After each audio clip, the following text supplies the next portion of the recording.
कक्षा 6 से कक्षा 12 की राजस्थान अध्ययन पुस्तक के बारे में हम बात कर रहे थे। यहाँ से वो महत्वपूर्ण प्रश्न बनने वाले हैं दोस्तों, जो जीके के आपको आगामी एग्जाम्स में पूछे जाएंगे। यदि आप यही सीरीज़ पढ़ लेते हो जो कक्षा 6 से कक्षा 12 के लिए होती है, तो इस सीरीज़ से एक भी प्रश्न जो है वो आपका कहीं बाहर नहीं जाने वाला है। चलिए शुरू करते हैं सेशन को। और कक्षा 10 का 10वां अध्याय पढ़ रहे थे, जिसका नाम है राजस्थान के प्रमुख पर्यटन स्थल। तो पर्यटन स्थल से एक भी प्रश्न आपका बाहर नहीं जाने वाला है। 60 प्रश्न इससे पहले वाले वीडियो में बात की थी। आगे क्वेश्चन इस वीडियो में जानने का प्रयास करते हैं। और आपको ये PDF जो है दोस्तों वो फ्री ऑफ कॉस्ट में हमारी तरफ से दी जाती है, तो डाउनलोड करना चाहते हैं लिंक आपको डिस्क्रिप्शन में दिया गया है। चलिए प्रश्नों की ओर बढ़ते हैं और महत्वपूर्ण प्रश्न आता है 59 नंबर का कि हवा महल का वास्तुकार कौन था। दोस्तों ऐसे प्रश्न पूछे जाते हैं आजकल जो आपके एग्जाम में पूरी की पूरी संभावनाएं होगी यहाँ से, ठीक है। और ऐसे प्रश्न भी यहाँ पर जोड़े गए हैं जो प्रीवियस ईयर के प्रश्न भी हैं, ठीक है। तो देखिए प्रश्न कह रहा है कि हवा महल के वास्तुकार कौन थे, तो लालचंद उस्ता का नाम आता है। लालचंद जो उस्ता है दोस्तों, वही हवा महल के वास्तुकार के रूप में जाने जाते हैं।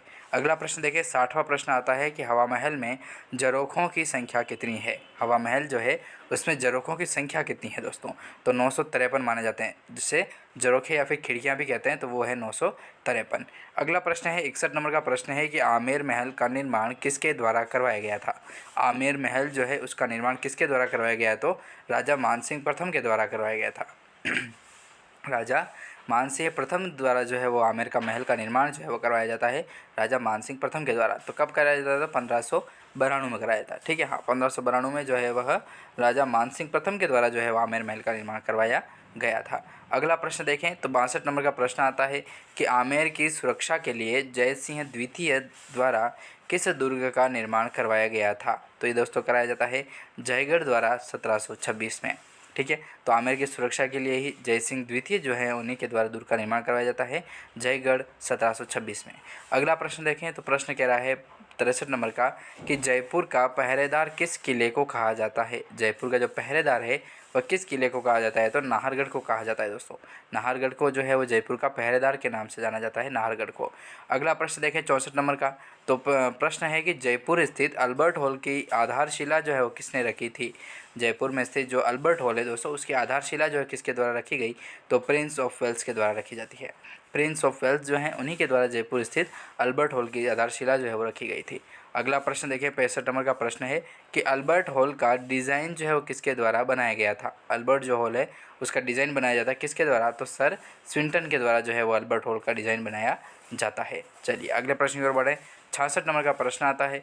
प्रश्न कह रहा है अपना कि राजा ईश्वरी सिंह द्वारा निर्मित इसरलाट को अन्य किस नाम से जाना जाता है, तो सरगासुली के नाम से जानते हैं दोस्तों। राजा ईश्वरी सिंह जो थे उन्हीं के द्वारा निर्मित एक इसरलाट थी, उसको अन्य किस नाम से जानते हैं, तो सरगासुली के नाम से जाना जाता है।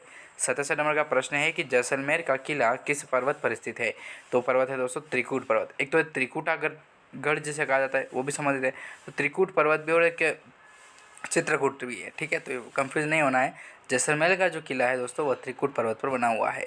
अगला प्रश्न है 68 नंबर का कि जैसलमेर का किला किस नाम से जाना जाता है, तो उसे सोनारगढ़ या फिर गोल्डन फोर्ट के नाम से भी जानते हैं, ठीक है। सोने की तरह चमकीला होता है क्योंकि वहाँ पर रेत ऐसी है, तो उसी को इस नाम से जानते हैं। तो सोनार अथवा गोल्डन फोर्ट जो है उस नाम से जानते हैं जैसलमेर के किले को।